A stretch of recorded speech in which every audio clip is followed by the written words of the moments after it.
ఇండియాలో మనం లాక్డౌన్ అలాంటి పీరియడ్స్ చూసింటాం. కానీ ఒకటేసారి మన దేశం మొత్తం ఒక చీకటి కోణంలోకి వెళ్ళింది ఒక సందర్భంలో. అది ఎప్పుడో కాదు, 1975 నుంచి 1977 మధ్యలో. ఈ ఎమర్జెన్సీ ఏంది,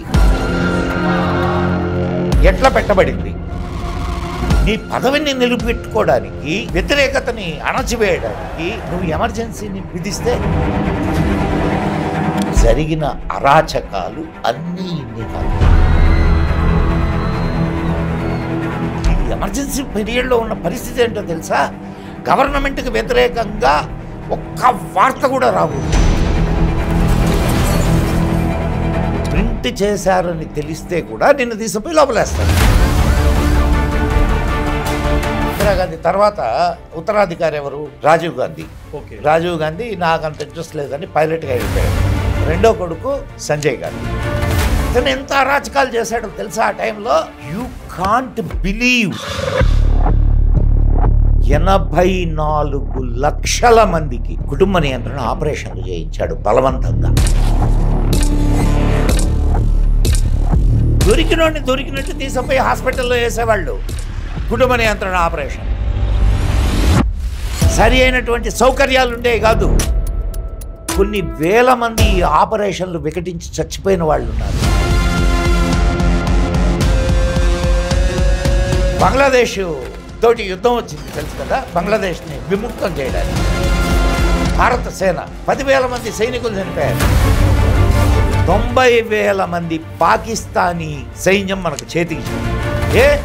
90,000 మందిని నీ దగ్గర పెట్టుకొని పీఓకని రిలీజ్ చేయమని అడగకూడదా? బిర్యానీ పెట్టి పంపించారు. 10,000 మంది సైనికుల్ని నీ వాళ్ళని పోగొట్టుకొని ఈమెను మళ్ళా అపరకాళ్ళు కానీ పొగడడం. ఇలాంటి వాళ్ళందరూ ఓటేసి గెలిపించింటారు. ఒక నమ్మకంతో ఒక నాయకుడిని సెలెక్ట్ చేస్తాము. మరి అసలు నీకు ఓటు ఎక్కడుంది? నీకు ఎలక్షన్స్ ఉంటే కదా ఓటు గీటు ఇవన్నీ. నువ్వు నోరెత్తితే జైళ్ళు నోళ్లు తెరుస్తున్నాయి. మొత్తం దేశం మొత్తం మీద కొన్ని లక్షల మందిని అరెస్ట్ చేశారు. జయప్రకాష్ నారాయణ అంత పెద్ద వయసులో ఆయన తీసుకుపోయి లోపలేశారు. ఈ లోపలేసాక వదిలేస్తారా? అక్కడ ఏమైనా హింసించడం, కొట్టడం? వీపులు వాసిపోయాయి. జైళ్లలో చచ్చిపోయారయ్యా బాబు. వాళ్ళు చస్తే కూడా నువ్వు అడగడానికి లేదు. ఒక్కొక్కరి కథనం తీసుకుంటే ఒక్కొక్క కథ. ప్రజలు ఎవరిని ఎన్నుకోవాలయ్యా? అదే కదా సార్. మళ్ళీ జనతానన్నా తీసుకోవాలి, లేదా వేరే పార్టీని తీసుకోవాలి. ఇందిరాగాంధీని 1980 ఎలక్షన్లు ఎట్లా గెలిపించినారు sir? India is Indira and Indira is India. Hi viewers, welcome to Sudheer talks. నేను మీ హోస్ట్ సుధీర్ రెడ్డి. ఇవాళ ఇంటర్వ్యూ చాలా చాలా చాలా ఇంపార్టెంట్ అండి. ఎందుకంటే మన ఇండియాలో మనం లాక్డౌన్ అలాంటి పీరియడ్స్ చూసింటాం. కానీ ఒకటేసారి మన దేశం మొత్తం ఒక చీకటి కోణంలోకి వెళ్ళింది ఒక సందర్భంలో. అది ఎప్పుడో కాదు, 1975 నుంచి 1977 మధ్యలో ఇండియా మొత్తం లాక్డౌన్ అయిపోయింది. ఎక్కడ ఫండమెంటల్ రైట్స్ కానీ, మీడియా కానీ, అసలు నువ్వు భారతదేశ పౌరుడు అయినా సరే నువ్వు బయటికి వచ్చి ఒక్క మాట కూడా మాట్లాడినాను వెంటనే నేను అరెస్ట్ చేసేవాళ్ళు. ఇదొకటే కాదు, దేశంలో ఎన్నో మార్పులు కూడా జరిగాయి. వీటన్నిటికీ కారణం ఒక ఎలక్షన్. ఒక కేస్ మొత్తం జీవితాలనే తారుమారు చేసిందని చెప్పాలి. సో ఈ ఎలక్షన్ ఉత్తరప్రదేశ్లో జరిగితే ఆ కేసు ఏమైంది, దాని తర్వాత ఇండియా లాక్డౌన్లోకి ఎలా పడింది, అండ్ ప్రతి ఒక్క సిచ్యువేషన్ గురించి కూడా మనతో చర్చించడానికి మన ముందున్న గెస్ట్, మనందరికి ఎంతో పరిచయమైన వ్యక్తి, మన హిస్టరీ గురించి ప్రతి ఒక్కరికి మేల్కొని వినే విధంగా చెప్పే వ్యక్తి మదన్ గుప్తా గారు వచ్చారండి. మరి ప్రతి ఒక్క విషయం కూడా మన ఫేవరెట్ మదన్ గుప్తా సార్ని అడిగి తెలుసుకుందాం. నమస్తే సార్. ఆదాన్ ప్రేక్షకులకు మదన్ గుప్తా నమస్కారాలు సార్. ఎత్తుకోవడం ఒక మంచి అంటే చాలా కడుపు రగిలిపోయే టాపిక్ అది. లేదు సార్, అంటే 1975 నుంచి 1977 వరకు ఆల్మోస్ట్ 21 నెలలు దేశంలో ఒక్కరు కూడా బయటికి రావద్దు, ఎవరు వచ్చినా అరెస్ట్ చేస్తాము, ఫండమెంటల్ మీకు అంటే ఓకే అంటే మీరు పోల్చింది లాక్డౌన్ తో పోల్చారు. Lockdown is different. నేను ఐ టెల్ యూ దట్ అసలు ఏంటి. ఇప్పుడు లాక్డౌన్ లో మీకు మీ ఫండమెంటల్ రైట్స్ మీకు ఉన్నాయి, మీకు. బట్ ఎమర్జెన్సీలో ఫండమెంటల్ రైట్స్ ఉండవు. ఎగ్జాక్ట్లీ.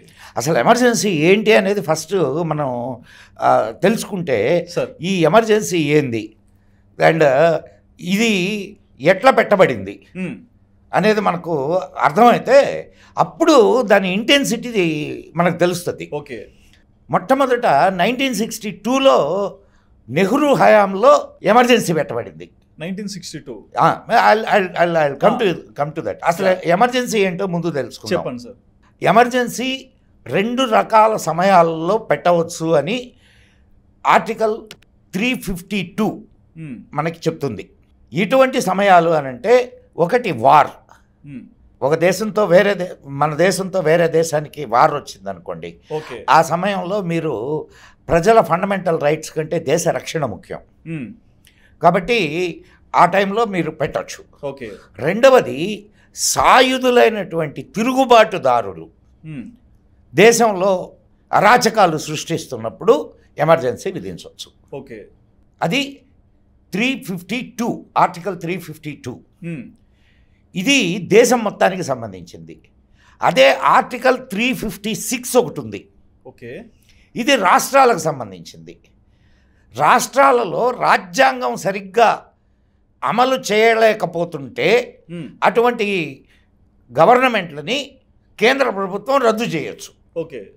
అది 356 ఆర్టికల్. అండ్ 360 ఉంది ఇంకొకటి. అంటే ఈ మనకు తెలిస్తే అసలు క్లారిటీ ఉంటుంది.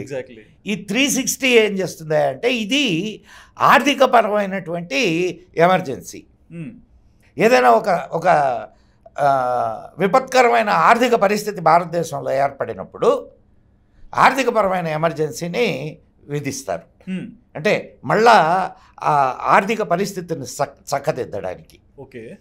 అయితే 360 ఆర్టికల్ ఇప్పటిదాకా ఉపయోగించబడలా. 352, 356 ఆర్టికల్స్ ఉపయోగించబడ్డాయి.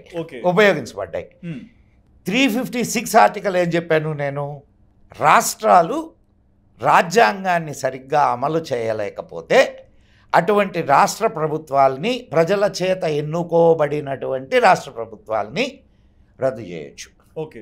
దీంట్లో ఉన్నటువంటి గొప్ప విషయం ఏంటంటే ఈ 2 ఆర్టికల్స్ని, ఏది 352 అండ్ 356 మొట్టమొదటిగా ఉపయోగించినటువంటి వాడు పండిట్ జవహర్లాల్ నెహ్రూ. మొట్టమొదటిగా. నేను ఇందిరాగాంధీ అనుకున్నాను, బట్ అంతకుముందే జరిగింది. అయితే నెహ్రూ ఈ ఎమర్జెన్సీని విధించినప్పుడు దానికి ఒక సరి అయినటువంటి కాజ్ ఉంది. ఆ కాజ్ ఏమిటంటే చైనాతో యుద్ధం వచ్చింది 1962లో.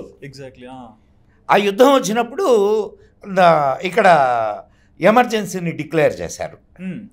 సో ఆ ఎమర్జెన్సీలో ప్రజల ప్రాథమిక హక్కులు ఏవైతే ఉన్నాయో, అంటే మనకున్నాయి కదా ప్రాథమిక హక్కులు, ఆ ప్రాథమిక హక్కులు ఏవి ఉండవు. అంటే ఇప్పుడు మీకు మాట్లాడే హక్కు ఉంది, మనం ఇటు కూర్చొని మాట్లాడలేము.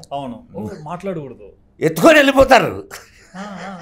నువ్వు మాట్లాడుతుంటేనే ఎత్తుకొని వెళ్ళిపోతారు, లేకుంటే చంపేస్తారు. మన మీద మన వాళ్ళే చంపేయడం.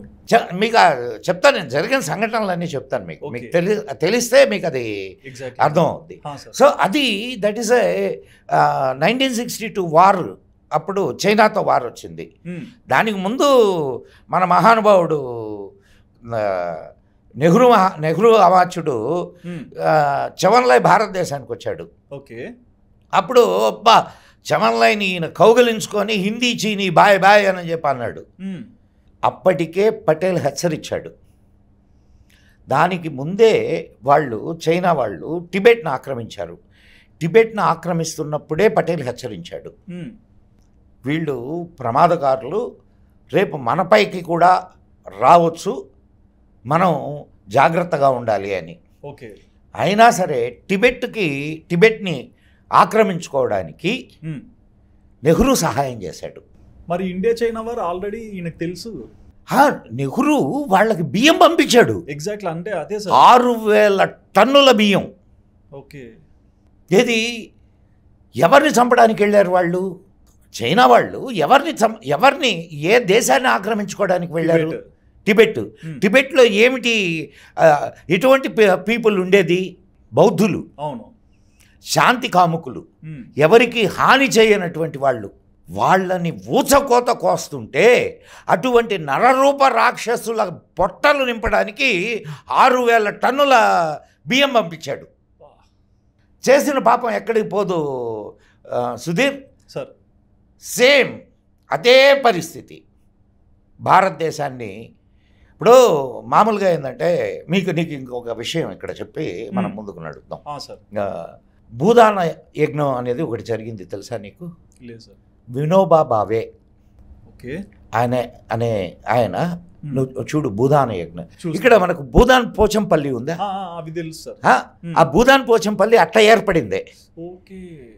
ఈయన వినోబా భావే అప్పుడు కొన్ని వందల వేల ఎకరాలు ఉండే అందరికీ. వాళ్ళ దగ్గరికి, జమీందారుల దగ్గరికి, వాళ్ళ దగ్గరికి వెళ్ళి, అయ్యా మీరు భూమిని దానం చేయండి, నేను భూమి లేని పేదలకి, రైతులకి ఆ భూమిని నేను ఇస్తాను, అప్పుడు అది ఉపయోగంలోకి వస్తుంది అండ్ దేశ ఆర్థిక వ్యవస్థ బాగుపడుతుంది, ప్రజలు బాగుపడతారు అని ఆయన భూదాన యజ్ఞాన్ని ఇచ్చేశాడు. బాగా అర్థం చేసుకోండి. ఓకే ఓకే కొన్ని వేల ఎకరాల భూమిని ఆయన ఇట్లా డిస్ట్రిబ్యూట్ చేశాడు. అట్లాడితే మన భూదాన్ పోచంపల్లి. ఇందాక చెప్పాను కదా, భూదాన్ పోచంపల్లి. దానికి ఆ పేరు వచ్చిందే అందుకు, భూదాన్ పోచంపల్లి అని. కానీ అందరూ ఏమనుకుంటారంటే వినోబా భావే గొప్ప భూమిదాత అని. కానీ అంతకంటే గొప్ప భూమిదాత ఎవరో తెలుసా? నెహ్రూ. మరి 36,000 చదరపు కిలోమీటర్ల భూమిని చైనాకు దారాదత్తం చేశాడా? చేశాడు. అండ్ పాకిస్తాన్ కాశ్మీర్ను ఆక్యుపై చేసేటప్పుడు పిఓకే, ఇప్పుడు పాకిస్తాన్ ఆక్యుపైడ్ కాశ్మీర్, అది పాకిస్తాన్కి దారాదత్తం చేశాడా? మరి గొప్ప దాత ఎవరు? అంటే చెప్పుకోవడానికి నెగిటివ్ కానీ నెహ్రూ. చెప్పుకోవడానికి నెగిటివ్ ఏంటి? కాదయ్యా, ఈయన వినోబా భావే ఆయన దానం తీసుకున్నటువంటి భూముల్ని ఇక్కడ ఉండేటటువంటి ప్రజలకు పంచాడు. కానీ నెహ్రూ అనేటటువంటి వాడు మన దేశంలో భూమిని తీసుకెళ్ళి వేరే దేశాలకి పంచాడు. ఎగ్జాక్ట్లీ, మన కడుపు మనమే కొట్టుకున్నాం. సరే, 1962లో అదే హిందీ చిని బాయ్ బాయ్ అని అన్నారు.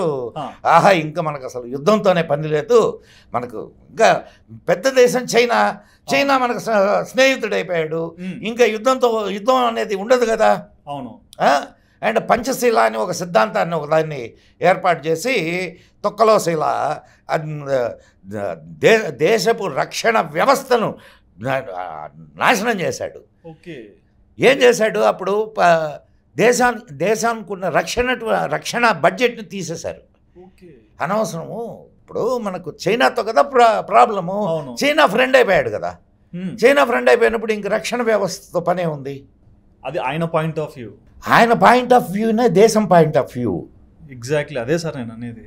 ఇప్పుడు అక్కడ నువ్వు కాదు, అక్కడ కూర్చున్నటువంటి వ్యక్తి ఈ దేశపు ప్రధాని నెహ్రూ కాదు, భారతదేశపు ప్రధాని. సో రక్షణ వ్యవస్థను గాలి కొదిలారు. ఓకే. రక్షణ వ్యవస్థను గాలి కొదిలిన సంగతి అర్థమైంది చైనా వాళ్ళకి. అటాక్ చేశారు. 36,000 చదరపు కిలోమీటర్లు. దాంట్లో ఇప్పుడు మన మానస సరోవరు, కైలాష్ మానస సరోవర్ అండ్ సియాచిన్ గ్లేసియర్ ఇవన్నీ ఉన్నాయి. దానికి తోడు ఈయన పార్లమెంట్లో ఏం మాట్లాడతాడయ్యానంటే అందరూ ఇంక విమర్శిస్తారు కదా. అవును. ఒక్క అడుగు భూమిని సొంతది పక్కవాడు ఆక్యుపై చేస్తేనే గొడవకి వెళ్తావు నువ్వు. ఖచ్చితంగా. అట్లాంటిది 36,000 చదరపు కిలోమీటర్ల భూమిని వాడు ఆక్యుపై చేస్తే నువ్వు నిమ్మకు నీరెత్తినట్టు కూర్చొని ఉంటే దాన్ని ఏమంటారు? విమర్శిస్తారు. విమర్శిస్తే ఇంకా ఈయన మాట్లాడిన మాట ఏందో తెలుసా? నెహ్రూ మాట్లాడిన మాట, ఎందుకండి దాని గురించి అంతా మీరు ఆవేశపడతారు? ఏదో పార్లమెంట్లో అంతా మీరు ఎందుకు అంత ఆవేశపడతారు? అక్కడ ఒక్క గట్టి పరక కూడా మొలవదు. ఓకే. అటువంటి భూమి పోతే మాత్రమేమిటి, ఉంటే మాత్రమేమిటి అని మాట్లాడాడు. మహావీర్ త్యాగి అని సార్ ఒక పార్లమెంట్ ఎంపీ అదే సభలో ఏం మాట్లాడాడో తెలుసా? నీ తల మీద ఒక్క ఎంట్రుకు కూడా మొలవదు, దాన్ని దేశపై ఈ చైనా వాళ్ళకన్నాడు. సో ఆ సమయంలో ఎమర్జెన్సీ విధించారు.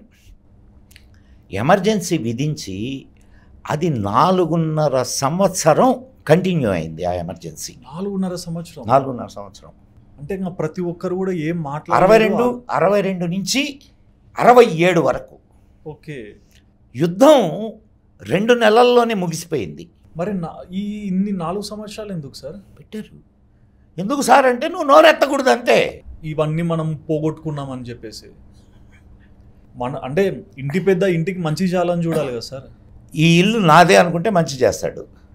ఎగ్జాక్ట్లీ. సో నెక్స్ట్ ఇప్పుడు ఆ తాన్లో గుడ్డే సార్ ఏది ఇందిరాగాంధీ. ఇందిరాగాంధీది కూడా సార్ ఉత్తరప్రదేశ్లో ఎలక్షన్ జరిగింది. ఆ ఎలక్షన్లో కాంగ్రెస్ గెలిచింది. బట్ రాయ్బరేలీ అనే ప్రాంతంలో ఇందిరాగాంధీ గారు ఎంపీగా నిలబడ్డారు.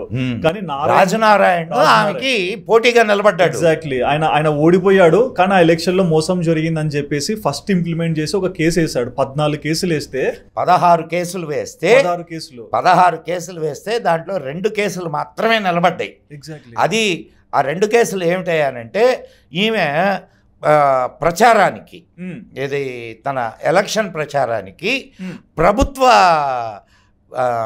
వీటిల్ని మైకుల్ని స్టేజ్ని వీటిని అంతా ప్రభుత్వాన్ని వాడుకుంది అనేది ఒక కేసు.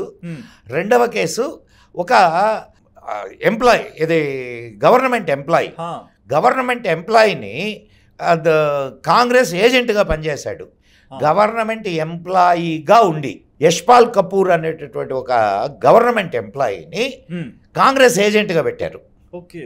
ఎప్పుడు కూడా మన రాజ్యాంగం ప్రకారం నువ్వు ఎలక్షన్స్లో నిలబడితే నువ్వు ప్రభుత్వ ఉద్యోగివయ్యా, నీకు గవర్నమెంట్ పార్లమెంట్ ఏ ఎలక్షన్స్లో కూడా రాజకీయాలతో నీకు సంబంధం ఉండకూడదు. నంబర్ 1 రాజకీయాలతో సంబంధం ఉండకూడదు. అండ్ రాజకీయాలతో సంబంధం ఉండకుండా నువ్వు ఎలక్షన్స్లో నిలబడడానికి లేదు. అవును, ఇది రాజ్యాంగం.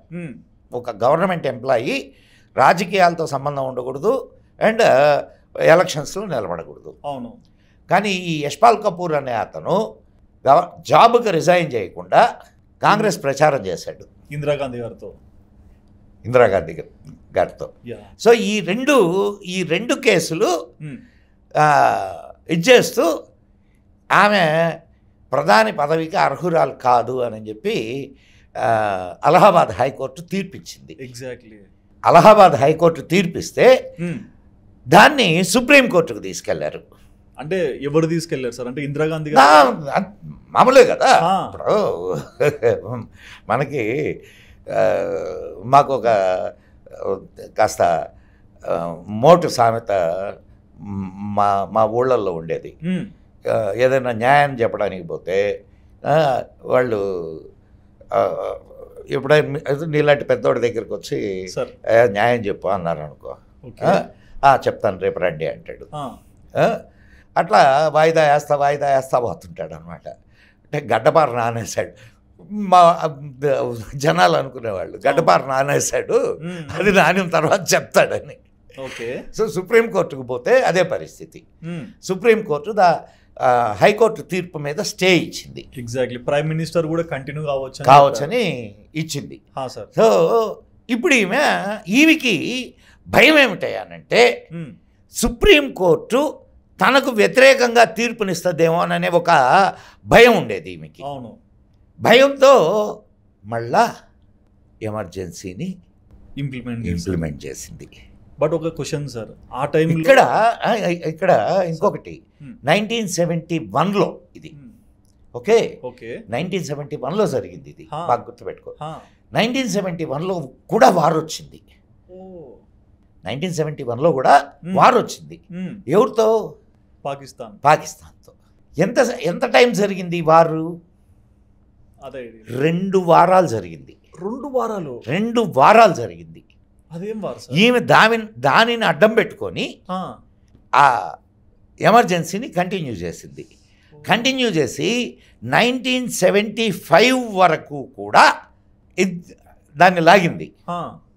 మళ్ళా మూడోసారి మళ్ళా అంటే ఆమెకి అర్థమైపోయింది చాలా ఇన్స్టేబుల్గా ఉంది పరిస్థితి, మళ్ళా నేను రాను ఎలక్షన్స్ జరిగితే అని. అవును.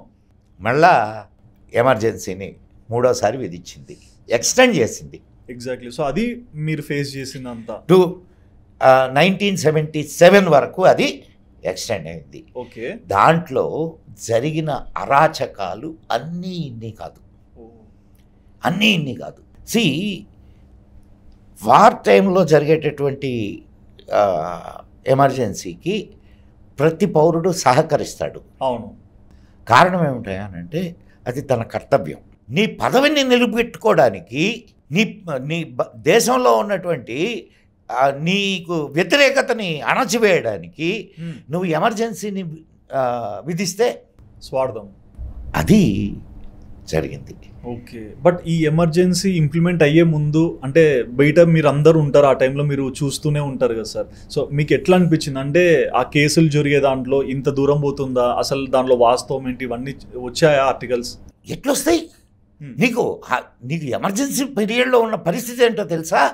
గవర్నమెంట్కి వ్యతిరేకంగా ఒక్క వార్త కూడా రాకూడదు, ఒక్కటి కూడా రాకూడదు. ప్రతి పత్రికా కార్యాలయంలో ఒక గవర్నమెంట్ అధికారి కూర్చొని ఉండేవాడు.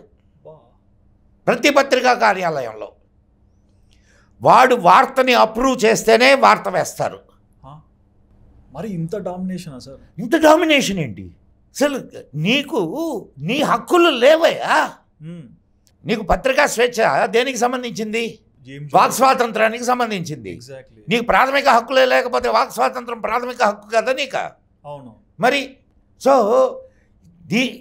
ఇది ఇట్లా రన్ అవుతుంటే నెక్స్ట్ ఉత్తరాధికారి ఎవరు? అదొక క్వశ్చన్ మార్క్. ఈమె ఇప్పుడు ఇందిరాగాంధీ లేదు, ఇందిరాగాంధీ తర్వాత ఉత్తరాధికారి ఎవరు? పెద్ద కొడుకు రాజీవ్ గాంధీ.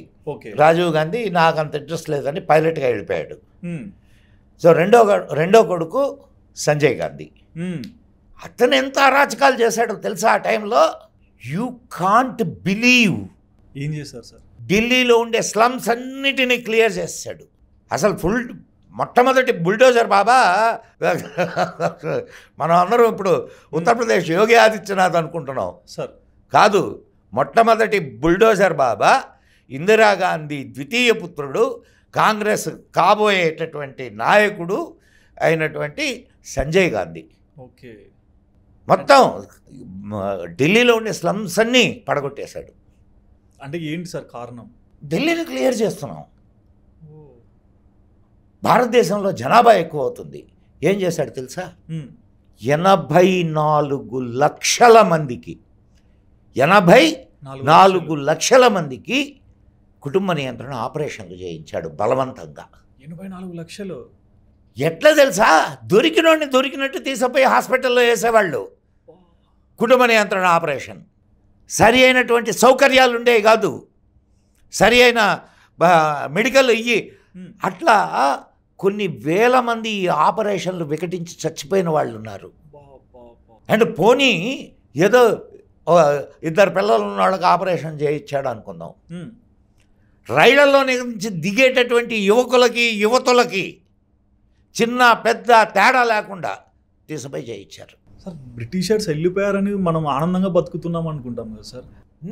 నేను ఇంతకుముందు పాడ్కాస్ట్లో కూడా చెప్పాను, మళ్ళీ ఇంకొకసారి చెప్తా. మనకు వచ్చింది స్వాతంత్రం కాదు, మనకు వచ్చింది అధికార బదిలీ. తెల్ల బ్రిటిష్ వాడు వెళ్ళి నల్ల బ్రిటిష్ వాడు వచ్చాడు. మరి ఇన్ని జరుగుతున్నప్పుడు అసలు అంటే మీలాంటి వాళ్ళ ఆ టైంలో ఇన్ని జరుగుతున్నప్పుడు చెప్పు, కానీ రాని చెప్తా. ఇన్ని జరుగుతుంటాయి సార్ ఆ టైంలో. మీలాంటి వాళ్ళందరూ ఓటేసి గెలిపించింటారు, ఒక నమ్మకంతో ఒక నాయకుడిని సెలెక్ట్ చేస్తాము. మరి అసలు నీకు ఓటు ఎక్కడుంది? నీకు ఎలక్షన్స్ ఉంటే కదా ఓటు గీటు ఇవన్నీ. ఎమర్జెన్సీలో కాదు సార్. అంటే అంతకు ముందైనా వాళ్ళు అధికారంలోకి వచ్చారంటే ఒక ఎలక్షన్ వల్లనే కదా సార్.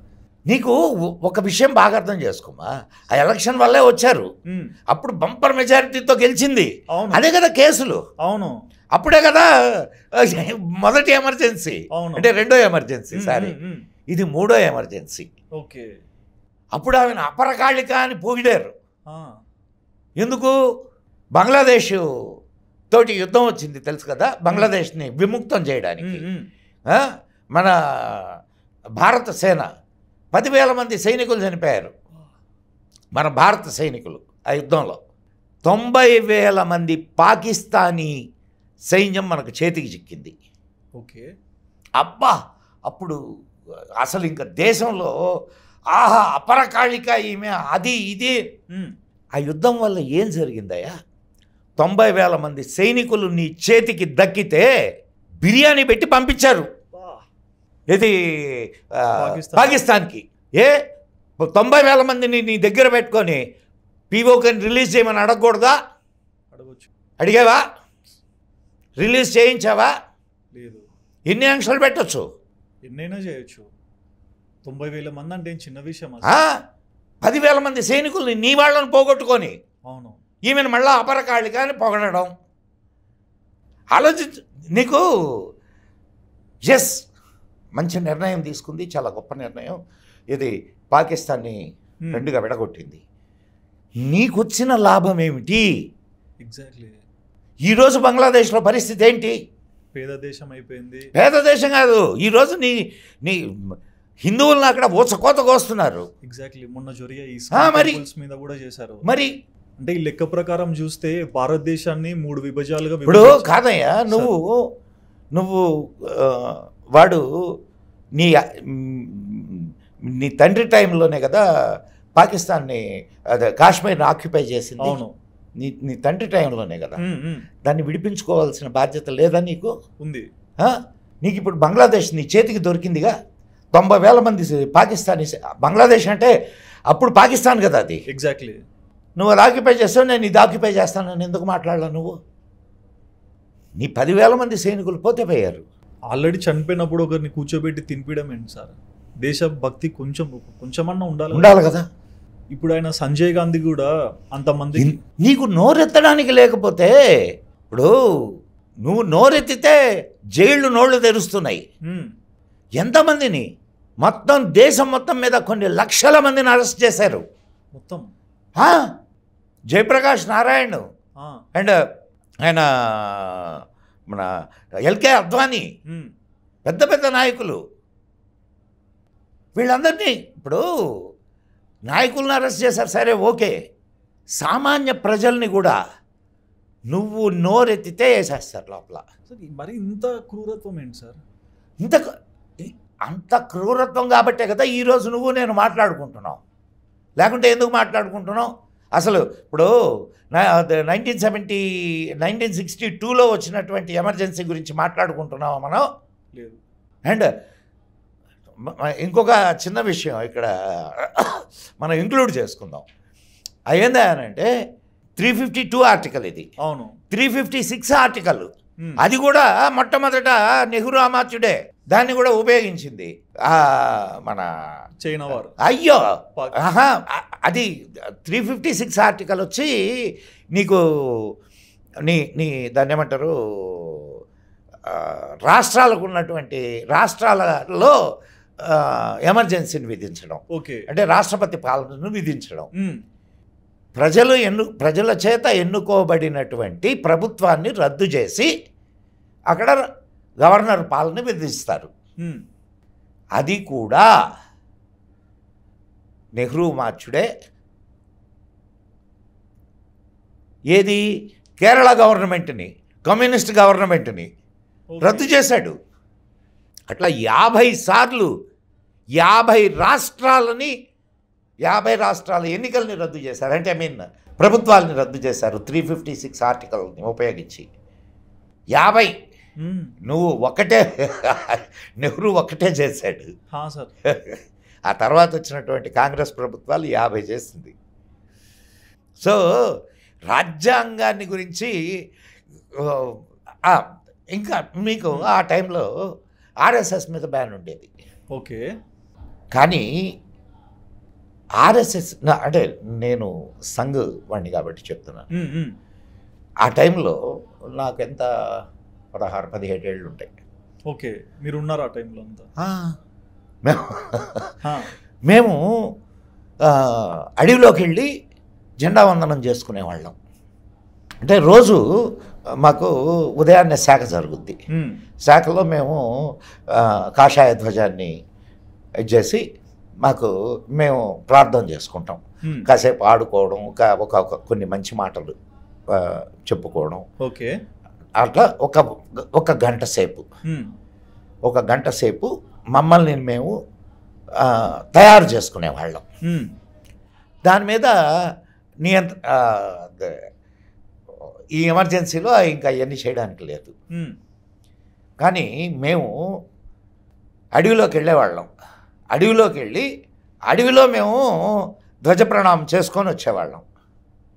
మేము నీకు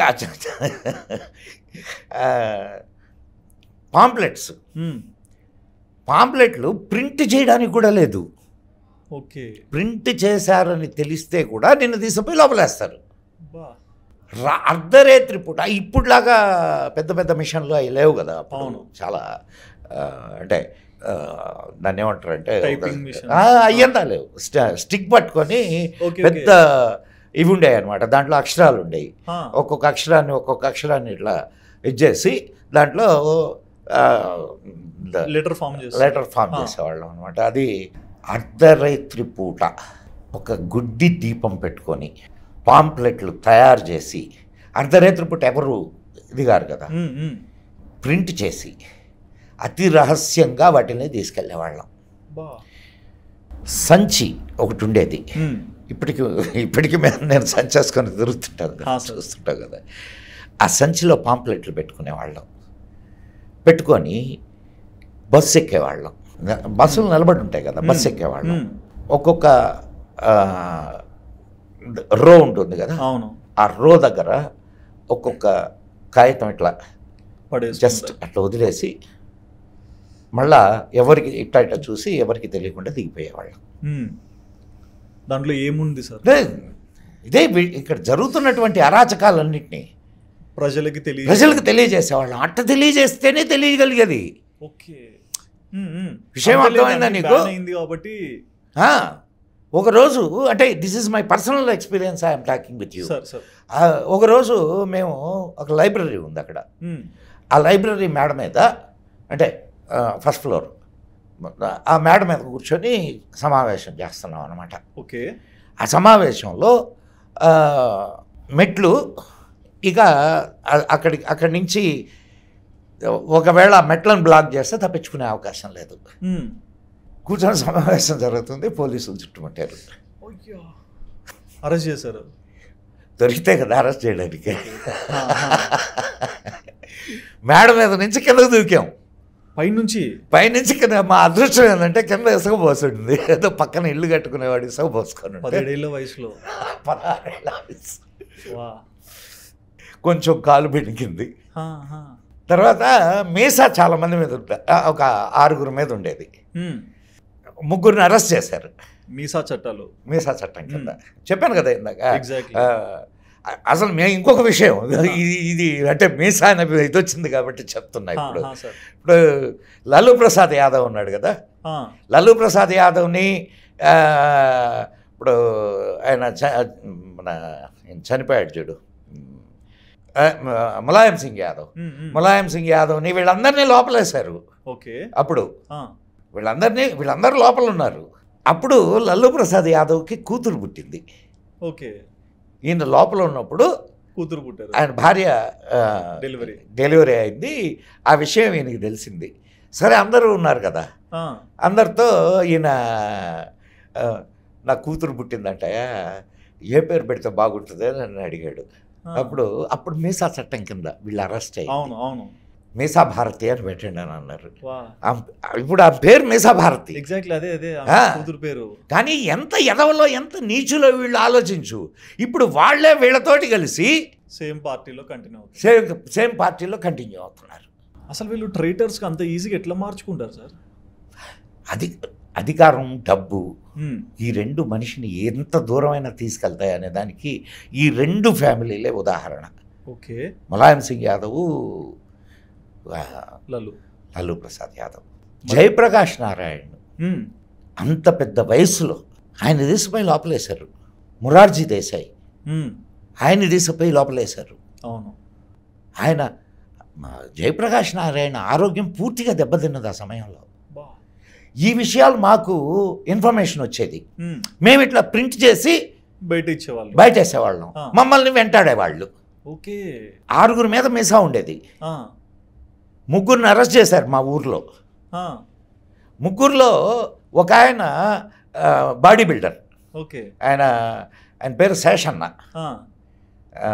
ఆయన మిస్టర్ ఇండియా. హ్మ్. హ్మ్. మిస్టర్ ఇండియా మంచి. అప్పుడు కరెక్ట్గా అదే సమయంలో కృష్ణ ఇది సినిమా తీస్తున్నాడు. ఇది ఆ సినిమా పేరు ఏదో ఉందండి, ఓకే. అంటే మహాభారతానికి సంబంధించింది. ఓకే. సినిమా తీస్తున్నాడు. ఆ. దాంట్లో ఈయన్ని భీముడుగా తీసుకున్నారు. ఎవరిని? శేషన్ని. ఒక షెడ్యూల్ అయిపోయింది, పాపం తీశారు. ఇంకా రెండో షెడ్యూల్లో భీముడు లోపల ఉన్నాడు. ఓకే. అప్పుడు కృష్ణ గారు రికమెండ్ చేసి, కృష్ణ ప్యూర్ కాంగ్రెసీ. ఆ. ఆ. అప్పుడు ఎలక్షన్స్కి వచ్చారు. ప్యూర్ కాంగ్రెసీ ఆయన. హ్మ్. అప్పుడు ఆయన పైకి ఇచ్చేసి ఆయన్ని విడిపించుకొని వెళ్ళి షూటింగ్ చేసుకున్నారు. ఓకే. తర్వాత రంగా అని ఇంకొకటి ఉండేవాడు, మా ఫ్రెండ్. వాడిని పట్టుకున్నారు, వాడిని లోపలేశారు. ఈ లోపలేసాక వదిలేస్తారా అక్కడ ఏమైనా హింసించడం, కొట్టడం? వీపులు వాసిపోయాయి. అయితే అన్ని చోట్ల జరగలేదు, చాలా చోట్ల. జైళ్ళల్లో చచ్చిపోయారయ్యా బాబు. వాళ్ళు చస్తే కూడా నువ్వు అడగడానికి లేదు చట్టాలు. నేను ఈ టాపిక్ చూస్తున్నప్పుడు కూడా నాకు అర్థం కాలేదు సార్, నిజంగా ఇట్లాంటివి జరిగింటాయా? ఏదైనా సినిమాటిక్గా ఎవరైనా చెప్తున్నా? ఒరే, నీకు ప్రత్యక్ష సాక్షి నేనే ఇక్కడున్నా. ఎగ్జాక్ట్లీ సార్, నాకు అదే అర్థమవుతుంది. ఇప్పుడు మాకు ఆ తర్వాత మా ఇంట్లో వాళ్ళు, నేను 1 year అండర్ గ్రౌండ్. 1 year? మా ఇంట్లో వాళ్ళు పోనీలా ఇంకా అక్కడి నుంచి. ఇంకా మనకి ఈ పాలిటిక్స్ వద్దు, నువ్వేదో జీవితంలో కాస్త స్థిరపడినాయనా అని. ఓకే. అసలు ఎట్లా తట్టుకున్నారు సార్ ఇవన్నీ? కానీ ఒకటి, అదొక అసలు మేము ఒక గొప్ప పని చేస్తున్నాం అనే ఒక ఫీలింగ్ దేశం మీద. మేము దేశ దుర్మార్గుల్ని ఎదిరిస్తున్నాం. ఇది నా దేశం, నా కర్తవ్యం ఇది. ఒక ఇందిరాగాంధీ తన కోసం చేసుకున్న దాంట్లో 84 లక్షల మంది ఆపరేషన్స్, ఎంతోమంది చచ్చిపోయారు అండర్ గ్రౌండ్. ఏంటి సార్ ఇది? అసలు ఇవన్నీ ఎప్పుడైనా విన్నావా నువ్వు? దాయబడిన భారతీయ చరిత్ర సార్ ఇది. కానీ మొన్న పార్లమెంట్లో కూడా సార్ ఆయన మన రాహుల్ గాంధీ రాజ్యాంగాన్ని మీరు రాజ్యాంగాన్ని ఇచ్చేస్తున్నారు అని అంటే, మోడీ గారు చిట్టా విప్పారు. He is also one of the victim. Okay. And అదే టైంలో ఇప్పుడు అక్కడ ఉన్నటువంటి వాళ్ళలో చాలామంది జైళ్ళల్లో ఉన్నోళ్ళు.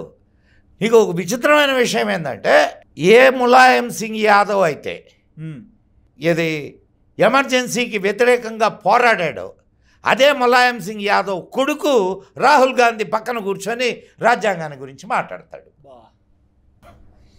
బట్ అదే టైంలో జనతా పార్టీ అని ఒకటి క్రియేట్ చేశారు కదా సార్. ఆ తర్వాత సరే మొత్తానికి దాన్ని డిజాల్వ్ చేసి ఎలక్షన్స్ డిక్లేర్ చేశారు. ఎలక్షన్స్ డిక్లేర్ చేస్తే జనతా పార్టీ అనే పేరుతో అన్ని పార్టీలు కలిసి, ఏది మొరార్జీ దేశాయ్ అండ్ జయప్రకాష్ నారాయణ్ నేతృత్వంలో అన్ని పార్టీలు కలిసి జనతా పార్టీగా ఫామ్ అయ్యారు. ఫామ్ అయ్యి గెలిచారు. మంచి మెజారిటీతో గెలిచారు. చాలా మెజారిటీ గెలిచారు. ఈవెన్ లోపలేశారు. అవును, అరెస్ట్ చేశారు ఇందిరాగాంధీని. అరెస్ట్ చేశారు. ఆమెను వదలాలని ఒక ఫ్లైట్ని హైజాక్ చేశారు. ఎగ్జాక్ట్లీ సార్, నాకు అసలు వాళ్ళని చూసి అర్థం కాలేదు. ఏంటి ఇందిరాగాంధీని రిలీజ్ చేయడానికి ఇద్దరు పోయి ఫ్లైట్ హైజాక్ చేస్తారా? ఇంకా విచిత్రమైన విషయం సార్. సరే, వాళ్ళని ఏదో నచ్చ చెప్పారు, మొత్తానికి తీసుకొని వచ్చారు వాళ్ళిద్దరు. ఆ తర్వాత వీళ్ళు ఇప్పుడు ఇది మొత్తం అతుకోలో బొంత కదా, ఇది జనతా పార్టీ. వాళ్ళు ఒకళ్ళు ఒకరు కొట్టుకొని మొత్తానికి డిజాల్వ్ అయిపోయింది. ఎగ్జాక్ట్లీ. అప్పుడు దాంట్లో ఉన్నటువంటి జనసంఘ్, యాక్చువల్గా జనసంఘ్, ఇది భారతీయ జనతా పార్టీ కాదు, జనసంఘ్. ఓకే. జనసంఘ్ బయటకు వచ్చి భారతీయ జనతా పార్టీ అని పేరు పెట్టుకుంది. సో అప్పుడు బీజేపీ ఫామ్ అయింది. అప్పుడు బీజేపీ ఫామ్ అయింది. దానికి ముందు బీజేపీ జనసంఘ్, హా, అటల్ బిహారీ వాజ్పేయి దానికి దీపం గుర్తు వాళ్ళకి. సో ఇప్పుడు వాళ్ళు అధికారంలోకి వచ్చారు. అవును. అప్పుడు అస్సలు ఇంత జరిగింది కదా. నీకు విచిత్రమైన విషయం ఆలోచించి, ఇది కూడా చెప్పండి. పత్రికల మీద అంత భయంకరమైన ఆంక్షలు విధించారు కదా. వీళ్ళందరూ కలిసి కూటమిగా ఏర్పడి మళ్ళా ఆమెను దించి గెలిచారు కదా. వీళ్ళ మీద పత్రికలు రాసినన్ని కథనాలు ఇదే పత్రికల్లో గొంతు నొక్కింది కాంగ్రెస్. ఎగ్జాక్ట్లీ. సరే, తర్వాత ఎలక్షన్స్లో మళ్ళా కాంగ్రెస్ వచ్చింది. కానీ అక్కడ ఎట్లా సార్ అసలు? విను విను విను విను ఎవరైతే ఫ్లైట్ హైజాక్ చేశారో వాళ్ళిద్దరికీ కాంగ్రెస్లో పార్లమెంటేరియన్స్గా సీట్లు ఇచ్చారు. Exactly sir. అదే మళ్ళా అదే కాంగ్రెస్ని గెలిపించారు జనాలు. బోల్నాథ్ పాండే, దేవేందర్ పాండే. అసలు వీళ్ళు ఫ్లైట్ హైజాక్ చేసిన ఇన్సిడెంట్ కూడా సార్ అసలు బయటకు రాలేదు తెలుసా నీకు? అది ఇప్పటి వరకు బయటకు రాలా. ఇండియన్ ఎయిర్లైన్స్ సార్ హైజాక్ చేసింది. ఫ్లైట్లో 2 యూనియన్ మినిస్టర్లు ఉన్నారు, 126 ప్యాసింజర్లు ఉన్నారు. కానీ ఫ్లైట్లో నేను లాస్ట్లో ట్విస్ట్ విన్నాను sir, times of India article చూసినప్పుడు. వీళ్ళిద్దరు ఫ్లైట్ హైజాక్ చేశామని చెప్పేసి బాంబులు పెట్టుకున్నాము, గన్ను పెట్టుకున్నామంటే అవన్నీ బొమ్మవి సార్. క్రికెట్ బాల్ అండ్ బొమ్మ తుపాకీ. ఎగ్జాక్ట్లీ. ఒక క్రికెట్ బాల్ని బాంబని చూపించి ఒక బొమ్మ తుపాకీని పెట్టుకొని ఇండియన్ ఎయిర్లైన్స్. చాలా జరిగినాయి. మరి ఇంత కుతంత్రం ఏంటి సార్? ఇంత కుతంత్రం ఏంటి అని అంటే, ఇప్పుడు నీకు అప్పటికి ఇంకా మన భారత రాజకీయ నాయకులు మెచ్యూర్ కాల. ప్రతి మెచ్యూర్ అయినటువంటి నాయకులు పైన కూర్చొని ఆడిస్తున్నారు. సో ఇంత జరిగింది అక్కడ. అంత అసలు నీకు నేను చాలా కొద్దిగానే చెప్పాను సార్. ఇప్పుడు ఒక్కొక్కరి కథనం తీసుకుంటే ఒక్కొక్క కథ. కానీ జనాలకు ఒక డౌట్ ఉంటుంది సార్, అంటే ఇందిరాగాంధీ ఇట్లా ఎంత చేసింది, మొత్తం లాక్డౌన్ అయిపోయింది, అందరు ఇబ్బంది పడ్డారు, చంపబడ్డారు. లాక్డౌన్ ఏం కాలేదు. సరే, ఎమర్జెన్సీ. నీకు ఎందుకు నేను లాక్డౌన్ అని అంటున్నానంటే, లాక్డౌన్లో నీ యొక్క అంటే ప్రాథమిక హక్కులు వేటికి భంగం జరగల. నిన్ను రావద్దని అన్నారు, అది కూడా నీ జాగ్రత్త కోసం, నీ సేఫ్టీ కోసం రావద్దన్నారు తప్ప ఇట్ ఈస్ నాట్ ఫోర్సబుల్లీ ఇంప్లిమెంటెడ్. అవును. కానీ ఇక్కడ అది కాదు. నీకు ప్రాథమిక హక్కులే లేవు. నీ ఆస్తిని ఇది నా ఆస్తి అంటే ఇచ్చేయాల్సిందే. ఓకే. ప్రాథమిక హక్కు కదా నీకు. అట్లాంటివి కూడా రాపించుకుంటారు కదా సార్. అవి అయితే వెలుగులోకి రాలా. అవి వెలుగులోకి రాలా. జరుగుండొచ్చేమో నాకు తెలియదు, కానీ వెలుగులోకి రాలా. నీకు వాక్ స్వాతంత్రం లేదు, నువ్వు మాట్లాడే హక్కు లేదు. నీకు ఇంకొక విచిత్రమైన విషయం, ఇప్పుడు ఈ కమ్యూనిస్టులు ఉన్నారే, ఏది వాక్ స్వాతంత్రం అని మాట్లాడుతున్నటువంటి కమ్యూనిస్టులు ఆ రోజు ఆమెకు సపోర్ట్ చేశారు.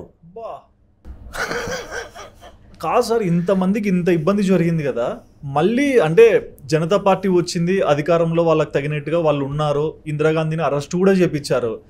ఇంత అరెస్ట్ చేపించిన ఇందిరాగాంధీని అరెస్ట్ చేసిన తరువాత ఇందిరాగాంధీని వదిలిపెట్టడానికి కూడా వీళ్ళలో వీళ్ళు తగవలేసుకున్నారు. ఒకరేమో అరెస్ట్ చేసి ఉంచాలంటాడు, ఇంకొకడేమో వదలాలంటాడు. కానీ కళ్ళ ముందర అన్నీ కనిపించాయి కదా సార్. ఇప్పుడు సరే కదా, ఇంత జరిగింది కదా, సరే జనతా ప్రయోగం ఫెయిల్ అయింది. Okay, right. పోనీ ప్రజలు ఎవరిని ఎన్నుకోవాలయ్యా? అదే కదా సార్. మళ్ళీ జనతానన్న తీసుకోవాలి లేదా వేరే పార్టీని తీసుకోవాలి. ఇందిరాగాంధీని 1980 ఎలక్షన్లు ఎట్లా గెలిపించినారు సార్? అంత సానుభూతి ఎట్లా వచ్చింది సార్ వీళ్ళకి? నీకు నీకు ఇదే చెప్పింది. నేను ప్రతిసారి చెప్తున్నది కూడా ఇదే. ఇది సరేనయ్యా. ఇప్పుడు మోడీ ప్రస్తుతం అద్భుతంగా చేస్తున్నాడా? ఫస్ట్ 5 years అవును, చాలా బ్రహ్మాండంగా చేశాడు. రెండవ 5 years కూడా బాగా చేశాడు.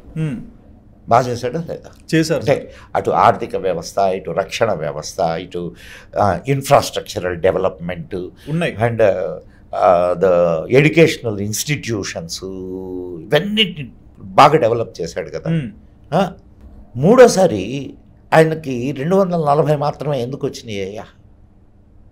These people have a very short memory. Okay, నువ్వు ఇప్పుడు నేను నీకు వరుసగా వాడు దుర్మార్గుడు, వాడు దుర్మార్గుడు, వాడు దుర్మార్గుడు, వాడు దుర్మార్గుడు అని చెప్తే, సో వాళ్ళకి ఒక ఇకోసిస్టమ్ ఉంది, ఇంటర్నేషనల్ ఇకోసిస్టమ్. వీళ్ళందరినీ మీరేమనుకుంటున్నారంటే వీళ్ళందరినీ లోకల్లో ఉన్నటువంటి వాళ్ళ ఇన్ఫ్లుయెన్స్ వల్లే వీళ్ళు గెలుస్తూ వచ్చారు అని. ఇట్స్ నాట్ దట్ ఈకోసిస్టమ్ వీళ్ళని గెలిపిస్తూ ఉంది. ఇంటర్నేషనల్ ఇకోసిస్టమ్ ఏదైతే ఉందో అది వీళ్ళని గెలిపిస్తుంది. ఎగ్జాక్ట్లీ. అండ్ ఈ 1980 ఎలక్షన్లో ఇందిరాగాంధీ గారు గెలిచారు కదా సార్. మళ్ళీ ఈసారి అంటే అప్పుడు ఉత్తరప్రదేశ్లో నిలబడిన వ్యక్తి ఈసారి తెలంగాణలో మెదక్లో ఎంపీగా నిలబడినారు. సో ఇంత దూరం ఎందుకు రావాల్సి వచ్చింది? ఎక్కడి నుంచి ఎక్కడికైనా పోవచ్చు, దానికి ఉంది. ఇప్పుడు గుజరాత్లో ముఖ్యమంత్రిగా పనిచేసిన ఆయన యూపీలో కాశీకి వచ్చి కాశీ నుంచి పోటీ చేయాల సార్. అంటే ఆ టైంలో ఆమె అక్కడ ఓడిపోయిన చోటే మళ్ళీ గెలవచ్చు అనేది పెట్టుకోవాలి కదా సార్. కానీ అంత దూరం నీకు గెలుపోవటంలో ఒక్కటే ఉంటుంది కానీ నీతి నియమాలు ఏమి ఉండవు. ఓకే, ఇప్పుడు రాజకీయాలలో గెలుపు ఓటమి ఇదొక్కటే ఉంటుంది, నీతి నియమం. అండ్ ఇంకొకటి, శాశ్వత శత్రువులు ఉండరు, శాశ్వత మిత్రులు ఉండరు రాజకీయాల్లో. ఈ కొన్ని బేసిక్ ప్రిన్సిపల్స్ అన్నమాట రాజకీయాలకి. కాబట్టి ఎక్కడ వాళ్ళు ఎక్కడికి వచ్చైనా పోటీ చేయొచ్చు, చేయవలసిన పరిస్థితులు కూడా ఏర్పడతాయి, సృష్టిస్తారు కూడా. ఇప్పుడు ఇక్కడున్న రాహుల్ గాంధీ వైనాడు పోయి ఎందుకు చేశాడు? అవునా కదా? సో ఇవి ఆనాటి పరిస్థితులు. కానీ చాలా భయంకరమైనటువంటి పరిస్థితులు మాత్రం భారతదేశం ఎదుర్కొందయ్యా. ఇది నిర్వివాదాంశం. సో ఆ జరిగిన నష్టంలోంచి కోలుకోవడానికి మీకు ఎంత టైం పట్టింది సార్? నాకేం నష్టం ఏం జరగలేదు. ఓకే, నాకేం నష్టం జరగల. అంటే మన ప్రజలకు కానీ మన సంస్కృతి, నేను నీకు అదే చెప్పింది. దీస్ పీపుల్ ఆర్ ఇప్పుడు it's a mass psychology. Peoples memory is very short. నువ్వు సుధీర్ రెడ్డి ఉన్నాడు, సుధీర్ రెడ్డికి ఒక ఇబ్బంది జరిగింది. ఇబ్బంది జరిగిన తర్వాత సరే అది ఆ ఇబ్బంది గడిచిపోయింది. 1 సంవత్సరం రోజులు నీ జీవితం నార్మల్గా నడిచింది. నీకు ఆ ఇబ్బంది గుర్తుంటుందా? ఉండదు. అదే జరిగింది. ఇప్పుడు జరుగుతున్నటువంటి డిస్టర్బెన్స్ నీకు కనిపించింది. అవును. అప్పుడు జరిగినటువంటి అట్రాసిటీస్ నీకు కనిపించలా. ట్రూ. అదే జరిగింది. సో ఈరోజు చాలా యంగ్ జనరేషన్స్ పాలిటిక్స్లోకి రావాలంటే ఇవన్నీ తెలుసుకుంటే మీ సజెషన్ ఏమిస్తారు? రావాలయ్యా, కానీ ఏదో ఒక పార్టీ కోసము వాళ్ళ అయ్యా వాళ్ళ అమ్మ పార్టీల్లో ఉన్నారని వాళ్ళు రావడం కాదు. నిజమైనటువంటి దేశాన్ని ముందుకు నడిపించాలి. ఈ దేశం నాది, ఈ సంస్కృతి నాది, ఈ జాతి నాది అనుకునే వాళ్ళు రావాల ముందుకి. మీలాంటి వాళ్ళు రాకపోతే ఇప్పుడు మేము అప్పుడెప్పుడో పోరాడాం. ఆ తర్వాత మేము అదంతా వదిలేసి మా జీవితాలు మేము చూసుకున్నాం. ఎస్, మధ్యలో జరుగుతున్నటువంటి సంఘటనలకి మేము రియాక్ట్ అవుతున్నాం కానీ పార్టిసిపేట్ చేయలేదు. బాగా అర్థం చేసుకోమ్మా. ఎగ్జాక్ట్లీ. 1991లో కాశ్మీర్ ఎక్సోడస్ జరిగింది. దాని మీద స్పందించాం కానీ యాక్టివేట్ కాలేదు మేము.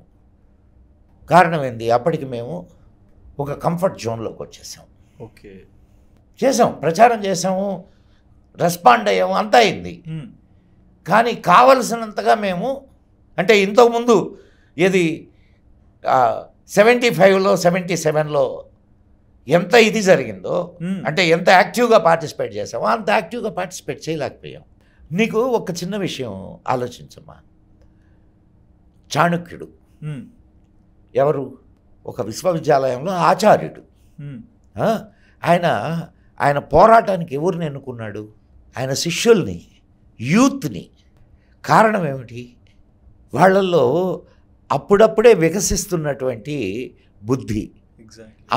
దాంట్లో నువ్వు దేశము అండ్ ప్రగతి, దేశభక్తి వీటిలన్నిటినీ నువ్వు వాళ్ళల్లో పాదుకొల్పగలిగితే ఎటువంటి ఫోర్సు యూత్ చాలా పవర్ఫుల్.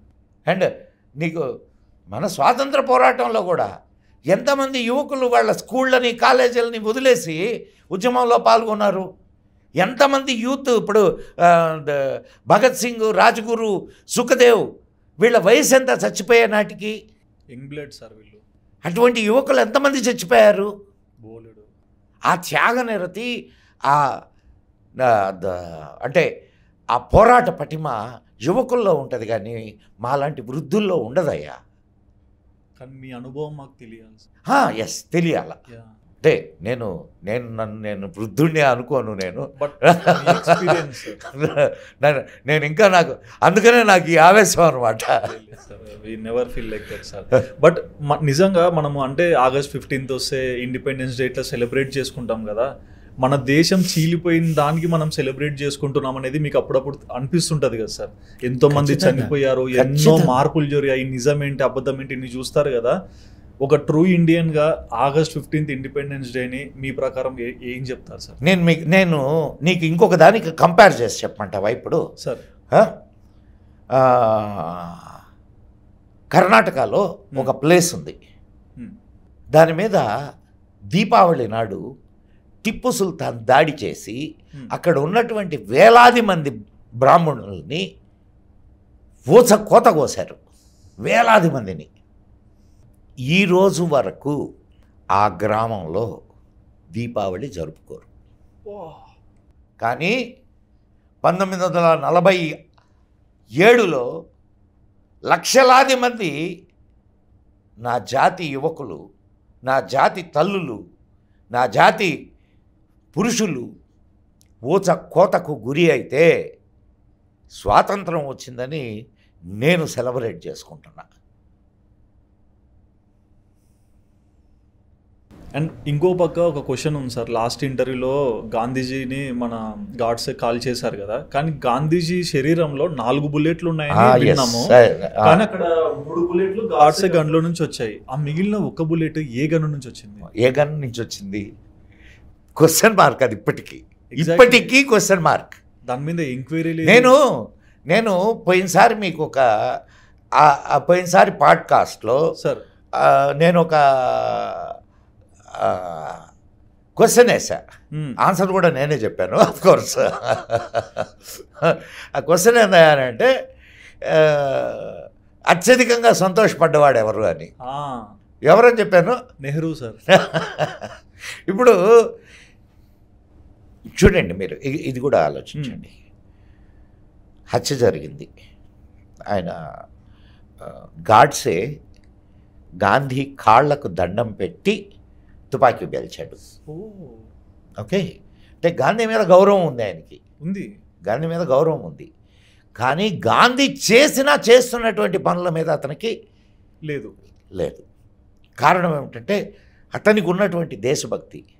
ఇప్పుడు ఈ విభజన జరిగినప్పుడు జరిగినటువంటి ఆ భయంకరమైన ఊచకోతలు, ఆ సంఘటనలు నీకు చెప్తుంటే నీ రక్తం ఎట్లా ఉడుకుతుంది? కోపం వస్తుందా లేదా? నీకు 1947 అప్పటికి నువ్వు పుట్టను కూడా లే, నేను కూడా పుట్టలా. కానీ వాటిల్ని చదువుతుంటే, వాటిల్ని వింటుంటేనే నీకు ఇంత ఆవేశం వస్తే, ఆ పరిస్థితుల్ని ఎదుర్కొంటున్నటువంటి గాడ్సే ఎంత ఆవేశం రావాలా? ట్రూ. ఆ పెయిన్లో ఉన్నారు కదా ఆయన. ఉన్నాడు కదా. ఇప్పుడు నువ్వు అడిగితే ఇది సార్ ఎమర్జెన్సీలో ఎట్లుంది అని. మేము ఆ టైంలో మేము ఉన్న వాళ్ళం కదా, మేము మా ఫీలింగ్లు ఎట్లున్నాయో నీకు ఈ దీంట్లో అర్థం కాలా అవుతున్నాయి. మరి ఆ టైంలో ఉన్నటువంటి గాడ్సే అతని ఫీలింగ్స్ ఎట్లుంటాయి, మరిగిపోతుంది సార్. అట్లాంటి సమయంలో అట్లాంటి అరాచకాలు చేసినటువంటి పాకిస్తాన్కి 50 లక్షలు నువ్వు డబ్బులు ఇవ్వమని కూర్చుంటే ఆడి నుంచి వచ్చినటువంటి కాందిసీకులైనటువంటి ప్రజలు కట్టుబట్టలతో ప్రాణాలని అరచేతిలో పెట్టుకొని భయంకరమైన పరిస్థితుల్లో అక్కడి నుంచి ఆ రాక్షసుల బారి నుంచి తప్పించుకొని వచ్చి ఇక్కడ రోడ్ల మీద నిలబడి ఉన్నటువంటి ప్రజలకు నువ్వు మసీదులోకి పోవద్దు, నువ్వు ఆశ్రయం తీసుకోవద్దు, మీ చావు మీరు చావండి అని వదిలేస్తే ఇటువంటి మాటలు మాట్లాడుతుంటే ఎట్టుంటుంది నీకు? సో అండ్ నువ్వు అడిగినటువంటి పోస్ట్ మార్టం రిపోర్ట్లో, గాంధీజీ పోస్ట్ మార్టం రిపోర్ట్లో గాంధీజీ బాడీలో 4 బుల్లెట్లు వచ్చినాయి, 4 బుల్లెట్లు ఉన్నాయని పోస్ట్ మార్టం రిపోర్ట్ చెప్తుంది. పోలీస్ రిపోర్ట్లో ఈయన అంటే ఇది డాక్టర్స్ ఇచ్చిన రిపోర్టు. ఓకే పోలీసులు ఇచ్చిన రిపోర్ట్లో గాడ్సే తుపాకీ నుంచి 3 గుళ్ళు వాడబడ్డాయని చెప్పి రిపోర్ట్ ఇచ్చింది. సో ఏది నిజం? డాక్టర్ది నిజం అయితే 4వ బుల్లెట్ ఎక్కడిది? దాని మీద ఎంక్వైరీ లేదు, ఏం లేదు, ఇప్పటి వరకు లేదు. కొన్ని రహస్యాలుగానే మిగిలిపోతాయి సుధీర్. ఇప్పుడు లాల్ బహదూర్ శాస్త్రి తాష్కెంట్లో చంపబడ్డాడు. అది సహజ మరణం, అది గుండెపోటు వచ్చి చనిపోయాడు అని చెప్పి హడావుడిగా భారతదేశానికి తీసుకొని వచ్చి ఆయన శవాన్ని తగలబెట్టారు. ఓకే ఆయన శవాన్ని చూసినటువంటి ఆయన భార్య క్లియర్గా చెప్పింది, ఆయన శరీరం బ్లూయిష్గా మారింది, విషప్రయోగం జరిగితేనే. ఆమె పల్లెటూరు, ఆమెకు తెలీదా? ఇప్పుడు విషప్రయోగం జరిగితే శరీరం ఎట్ట మారుద్దో ఆమెకు తెలుసు కదా. అవును, శరీరం బ్లూయిష్గా ఉంది, అక్కడక్కడ కత్తి ఘాట్లు ఉన్నాయి అని కూడా చెప్పింది. లాల్ బహదూర్ శాస్త్రి కొడుకు రాసినటువంటి పుస్తకంలో ఉందా అది? పోనీ ఇప్పటి వరకు లాల్ బహదూర్ శాస్త్రి మరణం వెనక ఉన్నటువంటి రహస్యం బయటకు వచ్చిందా? లేదు. మీరు చెప్తే అని మాకు కొన్ని అర్థం కావట్లేదు. మా వరకు కూడా ఆర్టికల్స్ కానీ ఇవన్నీ ప్రొజెక్ట్ అవ్వలేకపోతున్నాయి సార్. అంటే మళ్ళీ అడుగుతుంటాను సార్, అంటే ఒకరు బ్రతకాలి, ఒకరు ఆనందంగా ఉండాలనేది ఒక మనిషిలో వ్యక్తిత్వం. కానీ నేను ఆనందంగా ఉండడానికి, నేను బ్రతకడానికి వీళ్ళందరూ నాకు బానిసలు కావాలనేది ఏంటి సార్? కొన్ని మనస్తత్వాలు ఉంటాయి అయ్యా. ఆ మనస్తత్వాలు నేను అంటే అప్పుడే కాదు, ఇప్పుడు కూడా ఉన్నాయి. నేను అది హ్యూమన్ టెండెన్సీ. వాడి సుఖం ముఖ్యం, వాడి సంతోషం ముఖ్యం, వాడి కంఫర్ట్ ముఖ్యం.